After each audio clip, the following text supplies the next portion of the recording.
What's up, everybody? Welcome back to another episode of 10X Recruiting. So last week we were at Transform and I was with Metaview on the expo hall, and we actually had an in-person, at the expo hall podcasting studio set up. So as people were walking by, I was basically luring them in and saying hey, come chat with me. We talked to some epic people, and we're going to give you the highlight of those conversations in today's episode. So if you weren't at Transform, or even if you were, here's a little bit of a highlight to catch you up on all the things that we learned. I hope you enjoy it. This is 10X Recruiting, a podcast from Metaview. Let's get after it. Here's my conversation with good buddy Emerson Croxton, Director of Recruiting at Affirm. What's up, everybody? We're back at Transform with Emerson from Affirm. Emerson, what's the biggest learning so far from Transform? Biggest learning is that AI is happening whether you like it or not. So Get on board or get left behind. My general perception is AI will not solve any problems. It will enhance whatever is happening. Exactly. Right? So if the muscle is atrophied, it will enhance an atrophied muscle. If the muscle is strong, it will enhance the strong muscle. So you have to do the work to define the things appropriately and reasonable enough to have some change over time. Yep.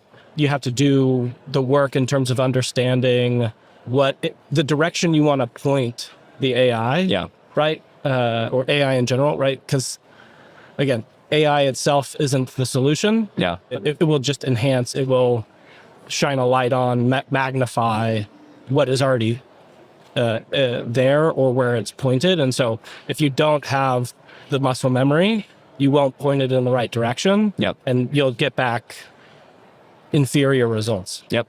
One of the things you and I were talking about a couple of months ago, we both live in Salt Lake, so shout out to Utah. One of the things we were talking about was you have this runner-up process that I thought was really interesting. Can you tell the audience about that process and what that is? Yeah. So we have a silver medalist process. We do quite a bit of hiring at Affirm and have some recs that are, senior software engineer, where we're typically always going to be hiring for that role. We run recs on a rec by rec basis, not pipelined or evergreen.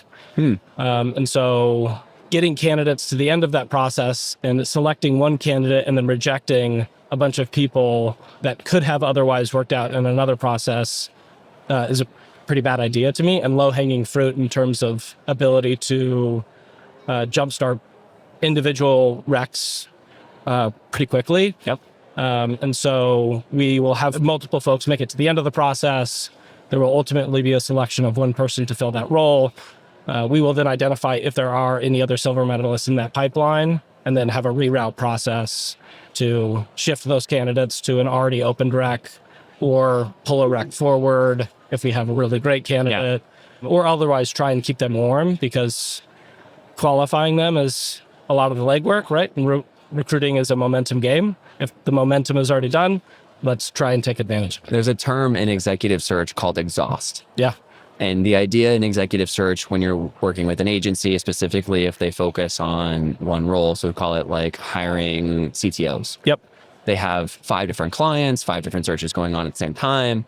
If I talk to, candidate one might be a fit for client A or client B. Yep. Right. And similarly, what you're saying is more from the internal purpose. It takes forever to find these great people. And then you get to the end of the process and it's look, we have this person. This person's N of 1. We got to hire them. But this person's amazing too. And we want to hire you at some other point in time. Just walk me through actually tactile, is it going into a spreadsheet? Are you marking this in the ATS? Where does this live? How are recruiters expected to keep these people warm? What's their incentive to do it? Because recruiters are busy. A couple things to unpack. So first is the process and the tactical steps, which I would say is not perfect. I think it's still Totally a work in progress. What has worked for us is a Slack channel where a recruiter closes a rec, and if they reject those rec or all of those people, then they probably get a message from their manager. And so they're incentivized to reach out to that. We have a specific Slack channel with all the all tech recruiters, for example, and they'll advocate for those people for other recs. Yeah. I think a piece of this is also aligning culturally with the recruiting team that the incentive is to fill recs. And when one wins, we all win. right? And having that sense of team and ownership, I think helps to align those incentives, whereas it's not just a recruiter looking to fill their own recs. Here's my conversation with Daniel Chait, CEO of Greenhouse.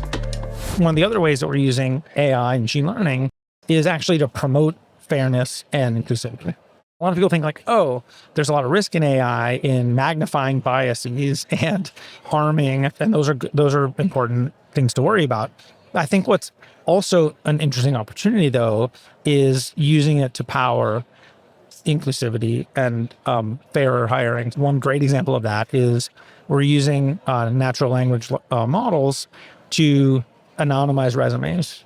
Are we taking the name off of the resume? Yeah, so resume parsing is a notoriously difficult problem. Yeah. The best commercial resume parsers out there are about 85% accurate, which is not bad, but it's not good enough if you're going to try to anonymize the resumes. So we've developed a resume parser that is significantly more accurate to the point where we can take a resume and it's about 96% and getting better accurate at identifying all the key information on the resume.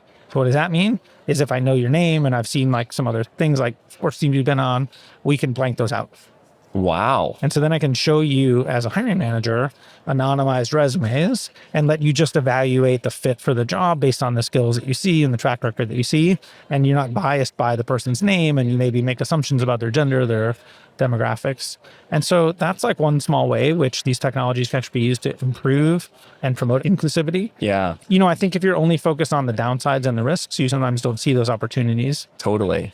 This reminds me of, I think it was like the New York Symphony that did this with blind auditions first. You got it. That's the famous example. Yeah. And this is like such a great opportunity, I think, for recruiting to be like at the very beginning of this process. And if you can eliminate it there, then it becomes much easier like down the line to make sure that the funnel is more representative. You got it. I think there's a misnomer on the candidate side right now around how the applicant tracking system works. Yes. So typically what I hear from candidates is like, well, I apply and I expect the AI, the AI is rejecting me. Yeah. It's like, what? The ATS is rejecting me is what they actually say. Well, the ATS is rejecting me. Those damn ATSs. Yeah. I'm hearing it's like, these robots are like, ruining my chances at getting the job. You got it. And I have found historically that ATSs are actually just like stack ranking candidates based off of chronological order of who applied when. I think the future is going to look like, especially for roles that either are high volume or for brands that have lots of volume candidates, that there's going to be this like, we apply, some sort of like AI interaction, and then like a stack ranking situation. Do you think we're going to move towards that world? So let's dispel a rumor first and let's talk about Fair enough. Yeah. I can only speak on behalf of Greenhouse. I don't know what other products do, but exactly as you said, when you apply to a job to a company that uses a Greenhouse, the employer sees them in the order that they applied. It's like going to the deli. It's chronological. And you go to the deli, you take a number. Yep. And what the candidates don't know, because nobody tells them, I don't blame them, is they just got to the deli and they're number 2000. And so they're like, no one got back to me. It must be the ATS deleted me. I'm like, no, you're still in line. Yeah. You're just not ever going to get looked at because they're not going to look at 2000, resumes. So that's what's happening today. Correct. And just to be clear, it's a problem. I'm not saying that's like a great answer. That's just the status quo. The first answer to help alleviate that problem is giving our customers better ways to slice through that list more intentionally and get to the ones that they care about, not just the ones that came in order. So giving them more powerful tools to filter that list from where they started. And again, it's not AI, it's not an opaque like magic, it's just better filtering tools. Number two is, to your point, I do think that there will be increasing demand given just the state we're talking about where there's so much flow for some kind of more automated way, as I say, to help the candidates create more signal. And so is that an automated chatbot, an AI experience? Is it something else? Like, I don't know, but I think there's a need to be able to do that. So that way you can find more of the stand-up candidates to focus on. It feels like there's so much utility there because it feels like the problem is true on both sides.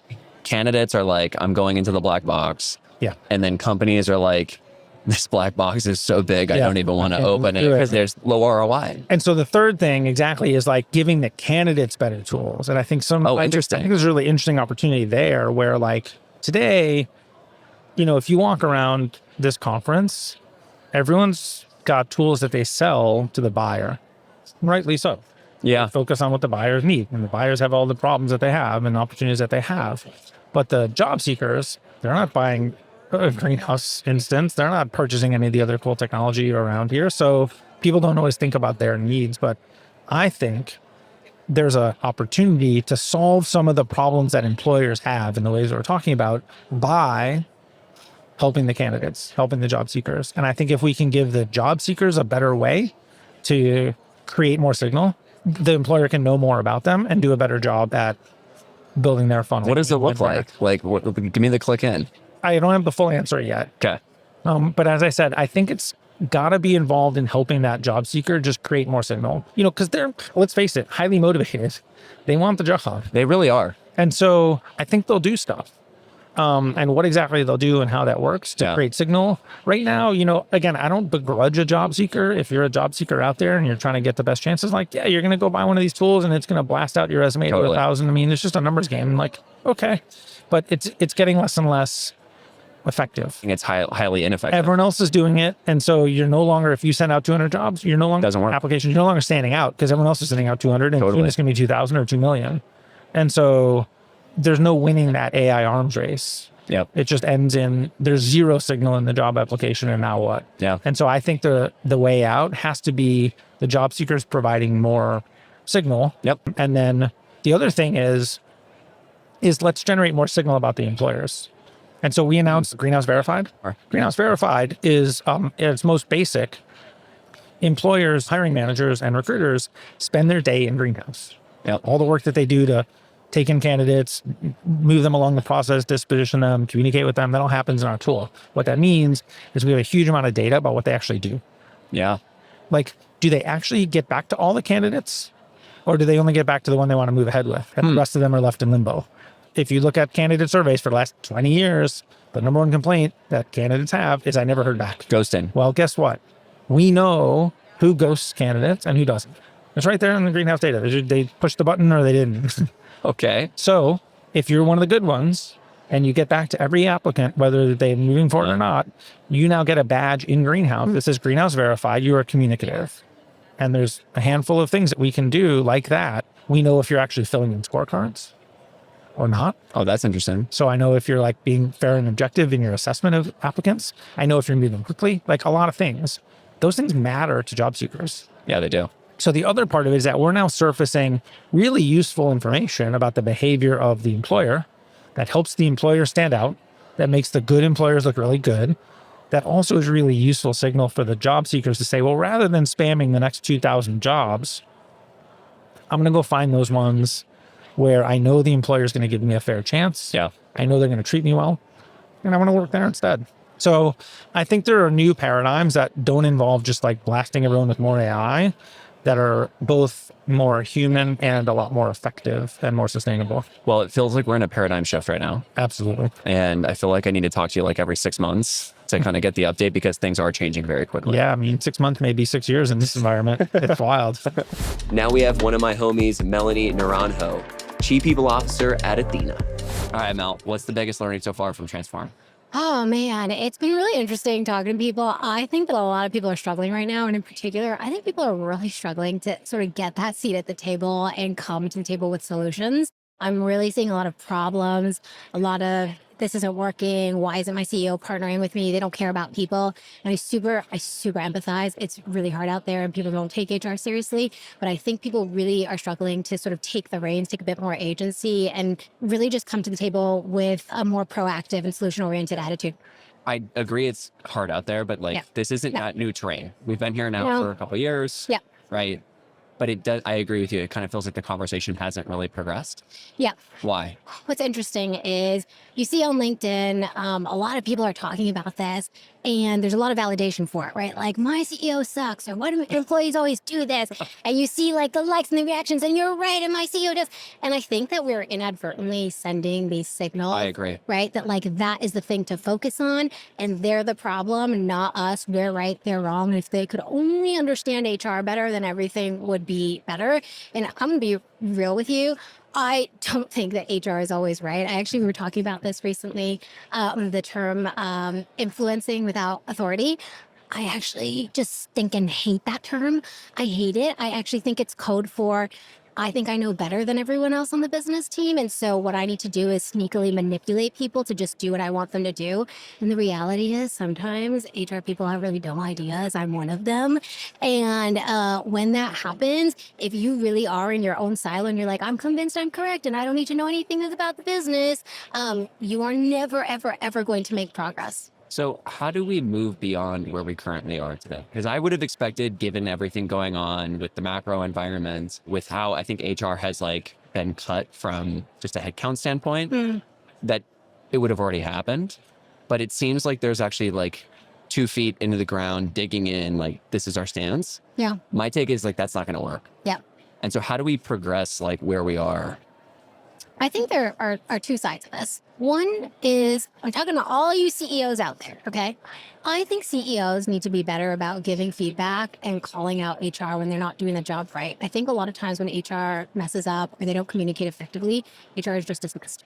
And you never talk to HR and they're not involved in the future, right? Which I actually think is a miss. Like, I really think that's a missed opportunity. I genuinely believe in the value of people strategy. And I can give an example later, but like, I genuinely believe in this. However, most CEOs just like overlook that. My CEO, for example, Roxanne, like I have multiple times, on multiple occasions come to her with an idea and she'll be like, Melanie, you are a very smart person. And I know that this is probably important in some way, but I gotta be honest, I stopped listening like 2 minutes ago because you're not talking about anything I'm interested in. Like, you need to try again. You need to reframe that. And I'm like, huh, okay. And like, but it's right because it helps me to know. It's honest. It's honest. And by the way, if she dismissed me, I would never have a chance to prove myself. She really gave me that chance to tell me, here's what sucked about it. Come back, try again, right? Yeah. So I can do better. The other side is, I think on the HR side, you got to be real with your CEO. Like, just say, listen, the last 3 proposals that I brought to you shot down in an instant, but you approved the last 3 proposals that the sales leader brought, right? Assume that they had a good reason to do so. And instead of being defensive about it, say, what did they do better than me? Exactly. How did I fall short? Self-reflection. Self-reflection. And acknowledge, be open to the possibility that you were wrong. And there is a reason that it got vetoed. Here's my chat with Matt Staney, VP of Community at Hire Community. So the next thing is you run a very large recruiting community. Yeah. How many people are in that community? 13,000 Okay. TA leaders across the globe. Okay. So what else are people talking about right now? Like, what's top of mind for those folks? Well, especially here in the US, been a lot of talk on DEI Oh, interesting. and how to manage some of that right now, given some of the political environment here. Yeah. What are they saying? Some people are now kind of switching to belonging, and I think a lot of people are having an adverse reaction to that term being used Yeah. in a negative connotation without really spelling it out. It's diversity, equity, and inclusion. Like, how can you be against any one of those 3 things, right?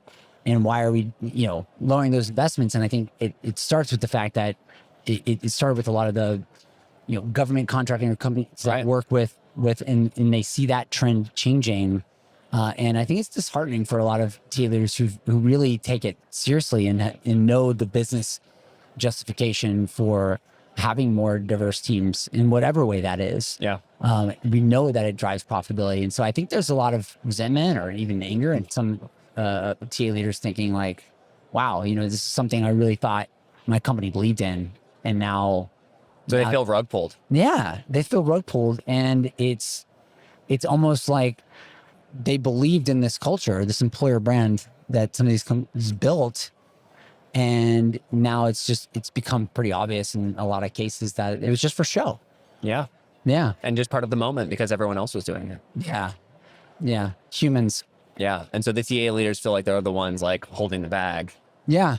being like, wait, I joined this, I pitched this here. Now we're like completely reversing course. And you put this on me, like you executive teams put that pressure on me. Like I had to make sure that, 50% of our candidates were sourced this way. I built process. I built strategy. I invested in technology, like Textio and other things to make sure that we're doing this the right way. And now we're reversing course. Yeah. Entirely. Yes. Which is, it takes a long time. There's a long-term initiatives to try to Unwind. and so to unwind it, it's like, geez, what have we just been 6-7 years doing, you know? That's a different view than the one that I have heard, which is TA and HR folks are upset about it because they want to bring it into the organization. What you're describing is actually way different than that. No, I've had to do all this work, which came from up top. I became the face of this. And I believe in it. Yeah. But like now we're doing all this other stuff or we're unwinding this thing. And it was just like, who are we? What do we stand for? Yeah. What is our culture? Like, do we really care about, I think it's that same thing. It's like, is it people and profits? Like, yes, we all work in a capitalistic society. We have to drive profitability, but do we have to lose our humanity to do it? I think there's a balance that can be had. Next up, we got Cassie Lehman's VP of Talent at Craft Ventures. So we're middle of March 2025, right? Mm-hmm. The world has changed drastically over the last 5 years. Yep. You work with early stage founders. What are they saying about this job market, the candidates that are available to them, and how does that differ from what they were saying 5 years ago? It hasn't changed. Really? We only hire the top 1%. We only want the best. And so fortunately, through my experience learning and working with hiring managers that want that, it's really articulating what does that mean to your business. And then once they start saying, oh, the school, this degree, that, and the other, I will be the first to tell them why, right? Like, totally. What makes that person more qualified than someone who codes at home for fun on the weekend and didn't go to college? Exactly. Right? It's the same conversation that we had years ago. I will continue to pound that into their brains because being able to identify someone on paper doesn't necessarily mean that they're going to be great in person or doing the job. You have to talk to them. I tell that to even, some of our investors are like, come up with a calibration list. I'm like, okay, we can calibrate off of just what's on paper, but now with the use of AI, how do you know it's real? Yeah. Right? You still have to talk to them. A lot of the competencies that people ask for in, let's say, a finance role, like has to communicate well, yada, yada. How do you know that on paper? You don't. You have to You talk to have them. to talk to them. So it takes a lot of reps. It does take a lot of hours. Identifying on paper is one part of it, but it doesn't necessarily mean they're going to be a good fit for the role. Yeah. So the thing I'm noticing right now is with company construction. And I think in this last run up, when you ask a company, how are they doing? They'd be like, we're doing great. We have 500 employees. And headcount, in my opinion, has always been a vanity metric. But now we're starting to actually see like founders really lean into, well, we got to X million in ARR with 10 people. And I think actually David Sachs at Craft is probably like one of the people who should be lauded for bringing this to light because of the burn multiple conversation. Right. How are founders talking about that to you? And is that loud? It seems like a flex with founders being like, yeah, like we're building to massive amounts of revenue with fewer employees. Are you seeing the same thing? In a sense, depending on the business, right, and how they've looked at it. But we have noticed it's no longer growth at all costs. That hasn't been the case for the last 2.5 years. That shifted quite a bit in the tech industry. And I would say that with the uptick in AI, like dev tools, right, we invested in several of them that are going to really expand the engineer's output too. I just think my husband's building product. He's a recruiter. And he's never coded a single line of code in his life. Wow. And he's using a combination of like Vercel and Cursor and ChatGPT, Claude. And he's building out recruiting tools on his own, just for his own business use case. And like, great, bring it to market. We could probably all utilize this. But the fact that someone with zero coding experience can go out and build products means that engineers should adopt to utilizing co-pilots or some sort of AI tool to 10x their output. Yep. And I think that you can say that about any use case of a role inside of a business is with the right tooling, you don't need as many people anymore. Here's my chat with Annie Wenzel, partner at Swing Search. So the other interesting piece is that at Swing, you guys are doing a lot of hiring for early stage companies. Yep. What are you seeing right now in the hiring market? I'm seeing a huge influx of requests for, I would say, AE build-outs and internal recruiting leaders. And that's, so that means... Really? Yeah. Like every day I'm getting Annie, can you talk about an enterprise AE build out? Anywhere from like 3 to 8 reps. Or we want to bring recruiting back in house and we need a talent lead. And I'm also seeing 5 days a week come back, which I actually don't want to say out loud because it's the recruiter's worst nightmare to get people who have moved to Bend, Oregon or Bozeman, Montana and get them to come back. And, Salt Lake City. yeah, exactly. Yeah. So I am starting to see like at least 3, but we've got some earlier stage clients that are just starting with 5 days a week. And those are definitely trends over the last like 2 months. I'm seeing more and more and more of. Yep. And marketing's coming back. Executive marketing search is coming back, which was dead for 2 years. Doesn't that have like the shortest tenure in the C-suite? I've heard it does, but it's similar for VPs of sales at Series A or B. It's like 18 months. And I've also heard like 1 out of 3 are right. So knock on wood. I haven't had any fall-offs in over 2.5 years. So I'm good. And all my searches are marketing right now. But I think because of that fear, founders are willing to put in a little bit more time up front to really calibrate and figure out, okay, I might not know exactly what I want, but I know what I don't want. And let's start there. Yeah. And I love working with early stage companies and, late stage companies as well. Like my biggest client right now is Series E. Yeah. So we do pre-IPO, mostly go to market, but I do a lot of G&A and people search as well. But I also, as long as I can get someone focused on, I know I need them to spike in product marketing, like I can take care of the rest. When I want someone that can message and position, but also do growth and also do demand gen and then PR. That's when I'm like, okay, we got to focus. But that's kind of the fun stuff is teasing that out, being a search scientist. What are you seeing on the candidate side? So like a little bit of what I'm hearing right now is, hey, it's the devil I don't know. Like right now I'm at this company, I'm happy, things are going well. Like, yeah, this company like might be hot and like, might be the thing of the moment, but like, will that last? And oh, by the way, are there psychopaths that, I'm going to partner with on the C-level team? What are you hearing on the candidate side? I think that always rings true. And I think as executive recruiters, where you're always back channeling, like they need to do the same. If you're feeling, of course, we always use the analogies like dating. If you're feeling a vibe, it's like, oh, talk to their former direct boss, talk to their former peer and like get that information early on, because obviously going through a cycle is putting a lot of time and investment. On the candidate side, like I find that people are scared to make the move right now more so than in the past. And the reason why is because there's been a lot of layoffs. And then to your point around 5 days back in the office, I'm seeing the 996 thing too, which is like, what is it? 9 hours a day. I don't even know, but like 6 days a week, like you're in the office. People are pushing for that. Obviously founders that have like crazy demands.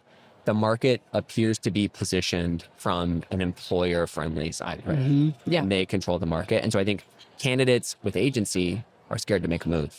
Are you seeing the same thing? Yes. And I feel like that's always kind of been there. And you're talking to someone who's been at the same firm for over 12 years. That's wild. I'm a lifer. It's like, I know a good thing's the devil you know. And obviously like every 3 months my job changes. I'm working on different searches and projects and I get to meet a lot of people. But I would say like my best advice for those folks are like the worst thing ever is FOMO and like looking at TechCrunch in 2 years and going, oh my gosh, why didn't I take that call with for sale? Or why didn't I take that call with Snowflake X years ago? And you don't have to go to the end and waste everyone's time, but you can take those first couple steps. And a lot of it is just, asking around, seeing what the word on the street is. Like, do you have a friend that used to work there? Can you get a quick back channel on like the hiring executive and filling that out? Because there's nothing worse than being too comfortable and like not having that growth mindset. But also everyone's so different. There's such a psychology in search. Usually I ask more open-ended questions like, well, why did you take the call or what was appealing? And let's kind of deep dive into that. And if there's enough there where it makes sense, I'm always just take one step and then like don't future trip. And if there's something that's there, like you can decide at that point to kind of move on. But that's also how I close a lot of searches. It's just take that one next step. Here's my conversation with Natalie Stones, co-founder of Talent Collective. We had a great conversation over lunch about why hiring a full-time head of talent sometimes just doesn't make sense. Okay, so that is a very hot take. And I tend to agree if the company is not in a perpetual state of hiring. Are there other use cases that I'm missing to where it doesn't make sense to have a full-time head of talent? I've seen actually a lot of the fractional clients that my co-founder and I have, they're like a nonprofit or they're a mom and pop company. Like, totally. To your point, they're not perpetually hiring and or they're just not sophisticated with recruiting, don't know what to do, and don't know that they need to be hiring or having an infrastructure for it. I think if you're in scale-up mode or you're an enterprise level company, Yeah. yes, it makes sense. But it's really good for the seasonality of companies, or if you're early stage, you're just growing up and running. But the controversial piece of it is one of my 2 or 3 jobs back, I was head of talent at a Series A company. And I came in, I built everything from scratch, hired the team, all the blah, blah, blah. And then after maybe 9 months, I was like, okay, this is just like kind of ho-humming along. But meanwhile, I'm sitting here with like a really nice salary and benefits, but I don't really feel like I'm doing much. Yeah. And it was kind of out of values alignment for me. And so I opted to take a sabbatical, and then I just never came back because I felt like they don't really need me. Yeah. Not everybody would make that choice for themselves, but in that case, I didn't feel like that startup needed a full-time head of talent anymore, but they could have really benefited from having me fractional as needed when they had seasonalities with their business, things like that. I feel like one of the areas of dissonance is employees want more fractional opportunities. I especially see it in the talent and HR community. I think these jobs are really hard. They're very repetitive. Oftentimes they not only they don't come with glory, but you kind of tend to be the person who has to take out the trash. And that sucks after. And so you want like more flexibility, more optionality, that sort of a thing. On the other side, founders and CEOs are like, well, if you're not with me full time, then you're against me. And so how do you think about like where we are today? Like, do you think that there is a market big enough for the amount of people that want to go fractional? That was a good question. I think there is an oversaturation of people that are going fractional. My other controversial take, and something that I like to say a lot in the community, is fractional really should be reserved for people that have previously been in some sort of leadership position. Totally They've either were responsible for strategy and or managed a team. Fractional is not an IC level role. It's not, executive level recruiter that's not going to be responsible for any strategy or management, not working directly with the C-suite or HR or things where you actually like owning TA. Yep. If we were to be able to kind of like cut out the fat of people that are trying to be fractional recruiters, which really is just recruiting consultant. Exactly. Agency. Yeah. Then I think there could be a good market for the amount of like fractional TA leaders to be brought in as needed, especially based on like, the industries you've worked for, the verticals, the size stages of companies. I think there's a lot of different variety within the fractional leaders that it could work. Okay. But with the saturation of ICs, no one's going to like me after saying this. Well, I don't know. Here's the thing is like, I think it's important to just tell people what we're seeing, right? And, my view of the world on some of these like more difficult topics is like, this is just where it is. Now, I think you and I both want a world to where founders and CEOs are like, they should be engaging fractional all the time. They should be getting value out of it. They should be seeing about how flexibility in their workforce can provide value in their business. I just don't think we're fully there yet. And I think a lot of people who are working inside of companies today have this illusion that, well, this person just went fractional. They must be like having the best time of their lives. And in fact, no. Right. Because you have to spin up your own business. You have to run a sales pipeline. You have to then close that pipeline. Then you have to like have an active engagement and keep that person happy while that person's trying to like get more and more out of you. And then you're like, hold on, I have boundaries here, but you don't want to lose the client. So I think it's really easy to just look on LinkedIn and be like, oh, it seems super glamorous over there. And so the reality is that like, yes, this is an option, but the grass isn't always green. Next up, we have Chloe Glasgow, head of people and talent at Normal Computer. I think that sourcing is an art form, and I have trouble relinquishing that to an AI. Oh, interesting. Yeah. So then what's your secret? Like, clearly you feel like you're good at it. And so what do you do in sourcing that makes your magic happen? I feel like this is a paid, I should be paid to give this information. That's how you know it's good. Yeah, I have a system of like, I call it like recruiting for gas, the give a shit factor. Oh, interesting. And I figured out ways to just like scan someone's LinkedIn profile and kind of on like a point system and mentally like how much gas they'll have and if they'll be an impactful hire. So I feel like when I do reach out to someone, I might only reach out to 20 people for a role in a week, but then I know every single one of those people could probably get the job if they reply and get through the interview process. And then that way you're able to message people in like a more personal way, and even maybe like back channel and see if you know anyone they know and get an intro. Warm intro. So yeah, just like figuring out how to source for quality, I think, just makes it less painful. And I feel like there are cues, like maybe like new grad roles and like early talent where sure AI would be super helpful because it's such a numbers game. But when you're going for like more, I think, strategic hires and like complex engineering hires, it's better to have a human Yeah. doing the sourcing. I've never heard anybody say GAS stands for give a shit factor. I love that. What would make somebody have high GAS?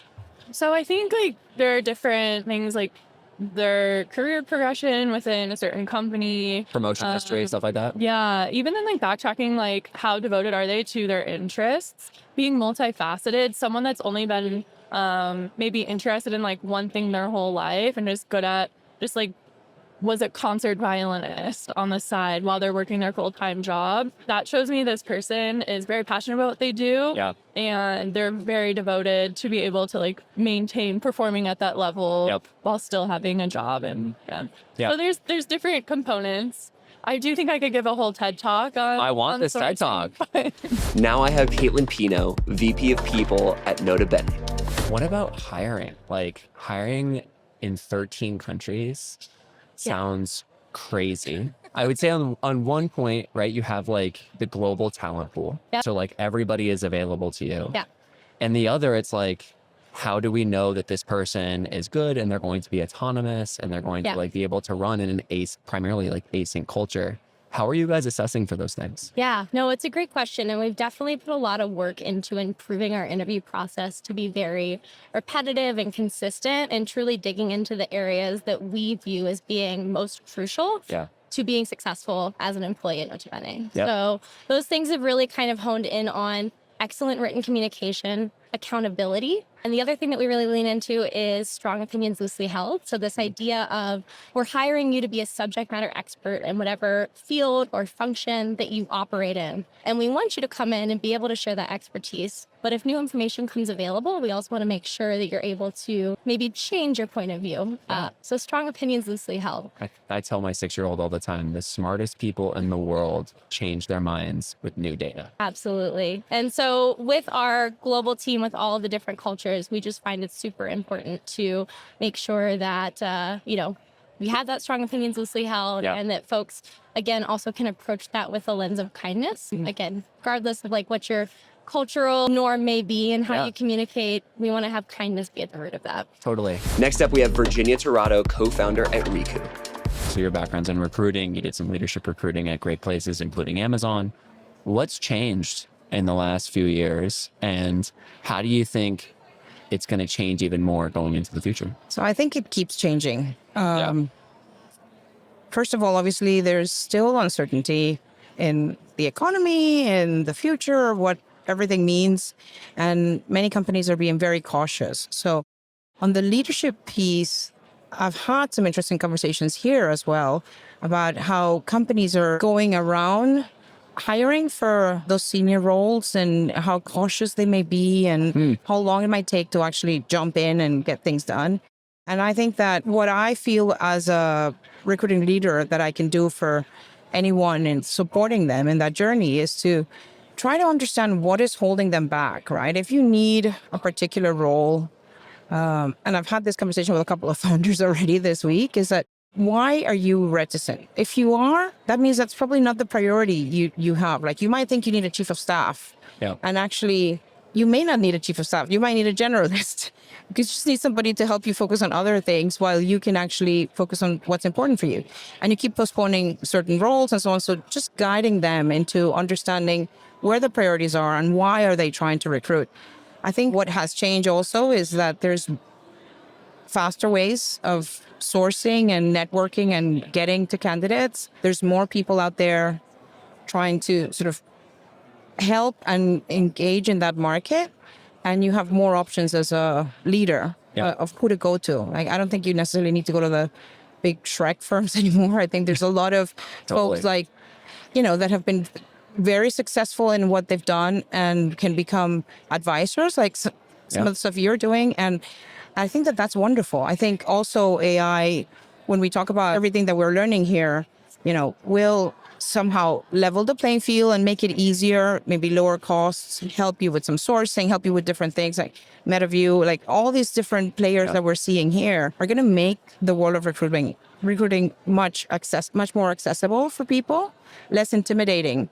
And I think that that's where we need to come in and figure out how we stay relevant. Yeah. What do we need to do, and how does our role need to evolve to support our business partners, right? Our business leaders, to make their lives easier and for us to still have fun in doing what we do best. Totally. I think AI is going to be more like the Iron Man suit.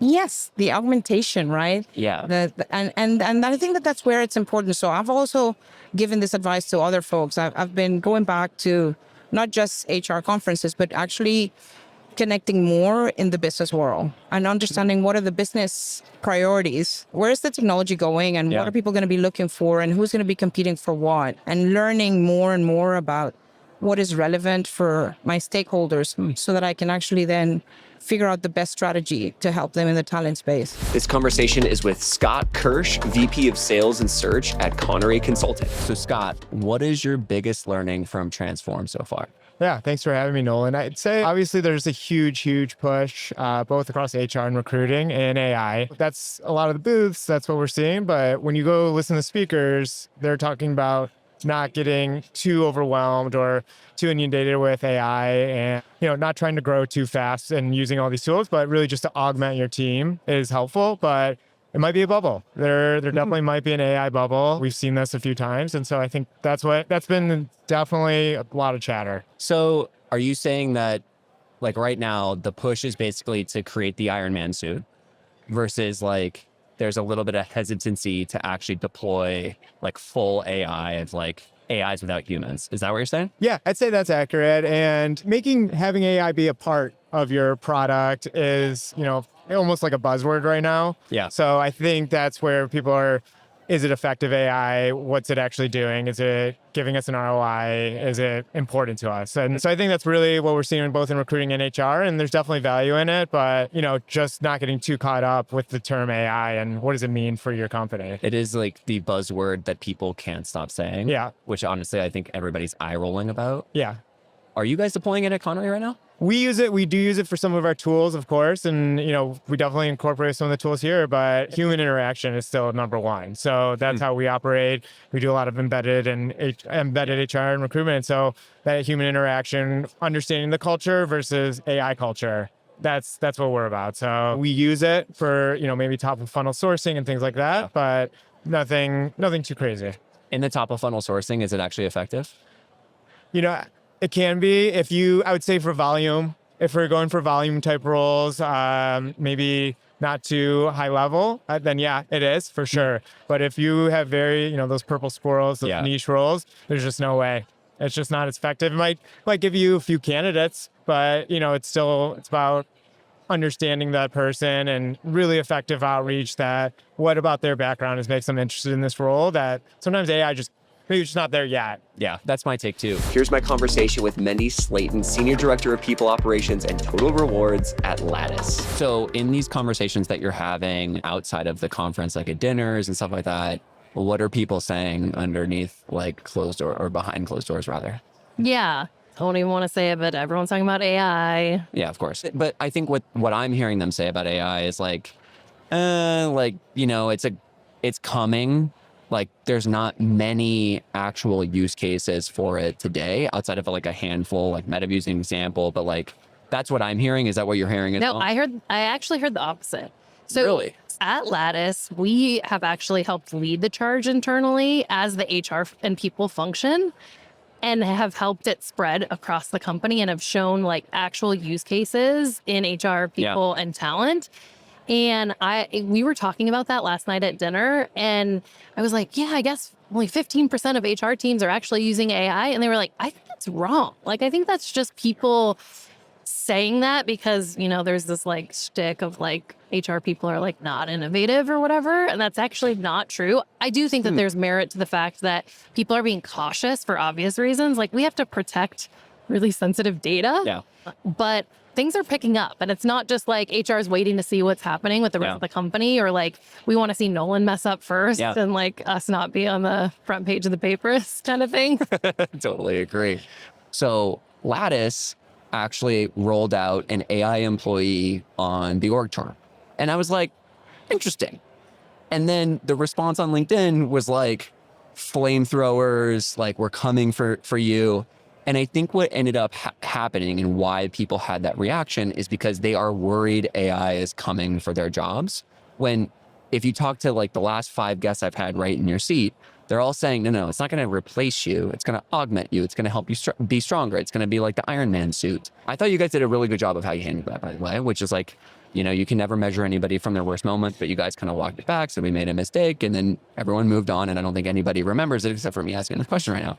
So people bring it up all the time. You're not the only one that. Yeah, I mean, like I'm sure it's in the brain, but like, what did you guys learn from that? But yeah, and now everyone's announcing that, right? Like, I agree. Like all these AI SDRs. 6 to 8 months ago, 6 to 9 months ago. Totally. And now it's kind of picked up. And I think Sarah saw that coming. Yeah. And we might have been a little ahead of the times. And people had so many questions as to like, what does that actually mean? And full transparency is like, we want to figure that out. You're experimenting. Exactly. And so, Sarah talked a little bit about just like some of the messaging and how that it was a little bit misinterpreted. Like people took that, like HR leaders are empathetic. They care about humans. That's why we're like doing this thing. And so I think people thought that we were saying it's going to replace humans. But I think the intention there was we're actually saying the opposite. Like, let's put some parameters around this thing. Let's make sure that we can hold it accountable for what we want it to do. And and now it's like, okay. Well, so like to your point around like, now you can't not see it everywhere, specifically with like AI SDRs, like 11X. I'm forgetting the name of the other one, but anyways, like you're starting to see a really big push into this, like, here's this AI employee. And I don't think these people have learned from your lesson. Like they're coming with the like, this person does everything. And it's not true. Like everyone who I've talked to that is using that software right now is like, we have them do like lead list stuff, or like we have them do this like one thing, and agents are getting better by the day, but we're not planning on removing humans. And in fact, the Klarna CEO, who was really early in this, saying we got rid of 700 customer support jobs 2 weeks ago, was just like, never mind. We're actually going to be the best human powered customer support team on planet Earth. Yeah. And so I think like, but we're experimenting, we're learning, right? And so like, I actually give you guys a ton of credit for like trying to be early and trying to lead and trying to innovate, and then be like, hey, this is what we learned from this thing, and we move on. And I think in HR, we get this, we want to be perfect. Yeah. We want to have like the perfect performance review or like the perfect comp, and it doesn't exist. It's false. And so even though I'm sorry it happened to you, but I'm happy it happened to you for the rest of us, because it was a good model on how you guys responded. Yeah, totally. And I really respected the way that, Sarah handled that. She was still in the early days of Lattice. And I think it got a lot of respect internally and externally too. The thing for me around some of these SDRs and all of that is just like, is it hype right now or is it real? Because some of what you hear in those dinners and things is like, it's not actually working. That's my point. Exactly. Yeah. And like we actually implemented an HR bot to answer tier 1 questions. So like all of the things that you get a million times a day that prevent you from doing meaningful work as an HR person, what's your parental leave policy, like that kind of thing.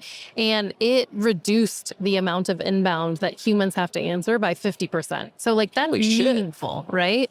And then that doesn't mean that I need to get rid of my HR coordinator. It means that I can have them doing things that matter, working on job architecture, working on expanding in Canada. Like, what I mean? That's also an example of like, instead of trying to boil the ocean, like, let's just get easy wins. 100%. Like that's actually like, I haven't heard anybody talk about it this way with an example like that, because everyone's trying to boil the ocean. It's like AI SDR, and like, oh shit, there's a lot to do there. Like, how are you going to talk to customers? It's my first question. When in reality, like we just took something that is so boring and nobody likes doing that job, but we have to have somebody to do it because we have to get back to our employees. And it's the perfect use case of how to deploy AI. And I'm sure it actually wasn't that big of a lift to figure out and to do. Yeah. And then guess what? I have US based HR people. So when somebody in London, like midnight our time, asks a super important question about their benefits, but it's pretty basic and easy for them to answer, they get an immediate answer. Where people are always doing like, you know, their kind of chores on the weekends. So people ask HR questions. We don't have people that are working on the weekend, but guess what? We have an HR bot that is. That's dope. Yeah. That's dope. Up next is Ed Snook, Director of People Operations and Recruiting at Miston Labs. Ed, what's your biggest learning so far from Transform? So I was actually surprised at how much AI was dominating. It was a big conversation topic last year, and it seems like it was even more this year. But unfortunately, in my experience, you know, what I've seen is a lot of companies are still just very kind of like scratching the surface of like, yeah, we started playing around with Chat GPT a little bit. Like, yeah, I could have told you that. Like, that's nothing earth shattering, right? So I think it's still way early. I think there are some cool tools out there for specific use cases. You might know something about this, Nolan. We do. But yeah, when it comes to like, what are you actually doing? I've seen a lot of kind of talking heads being like, we're playing around. And again, I think there's a really big question from CEOs to chief people officers and heads of talent, which is like, what is your AI strategy? And how can we use AI to create more leverage such that we don't have to hire more people? Oh, 100%. That's the question. I don't know if we have great answers outside of very specific use cases, which is kind of going to be my point, which is like, obviously you have like the Metaviews of the world for doing note taking and then ultimately like getting better over time to predict hiring. But like outside of note taking in the recruiting process, there really isn't like, this is the thing that AI is going to come help with. Yet. Yeah. That's what I'm seeing. What do you think? I agree 100%. I think you get this kind of generic, we'll do like something and we'll get like efficiency gains of like 20%. It's like, doing what exactly? Yeah. There are a couple use cases that make a ton of sense. You know, like call center, maybe recruiting, right? And some of the other ones. I'm sure they'll come out. Yeah. My old CEO used to say, well, we can just like sprinkle some AI on it. And that appears to be kind of the case so far. Yeah. Sure. What about you guys? How many people are you guys hiring this year? And like, what's your talent strategy looking like? We're definitely ramping up hiring. I don't know an exact number yet, but hopefully soon. We work in a really dynamic environment. Every environment's dynamic, right? But we tend to only plan in like 6-month cycles. Actually. Oh, interesting. And so we're coming up on another rev essentially to be like, okay, what are we going to do from now until the end of the year in terms of growth? And I think it's going to be a higher trajectory of growth than we've had in the past like 12 months or so. But a little too early to say what that's going to look like. I like doing it on a 6-month cadence. Is that intentional? That is intentional for sure. And it's built around major product launches. And so kind of like the Airbnb thing? Tell me more. I don't know. Airbnb does 2 product launches a year. And they structure the entire company operating rhythm around those 2 product launches. Yes, essentially that. And we'll do, you know, like, hey, the next 6 months to get this product out the door, we're going to need X, Y, Z. Yeah. And then once we launch it, let's pause. Let's see what the reception is. And then we're going to go back into planning and say like, well, based on the reception in the market, we're going to need like now ABC. So let's go chase after that talent. That's super interesting. So have you done that before at other companies? No. Okay. And then so now you have an opportunity to like live a real life A/B test on doing it this way versus kind of doing it like the once a year. And then, you know, everything by, you know, month 8 is like basically erroneous. Oh, totally. Which is better. So I do like the 6-month cycle because, I mean, most companies, you know, strive for this annual planning. And it's usually like, oh yeah, we're going to get like the headcount roll up and like all the recruiters are going to have their recs, you know, by like 3rd week of January. And that turns into like the 3rd week of April. Yeah, for sure. And if you're going to do it that way, then you may as well just do it in 6-month increments anyway. Totally. That makes a ton of sense. All right, that's a wrap on all of the people that we talked to at Transform. I hope you guys learned as much as we did. Make sure to stay tuned for next week's episode of 10X Recruiting. It just keeps getting better and better. See you guys soon.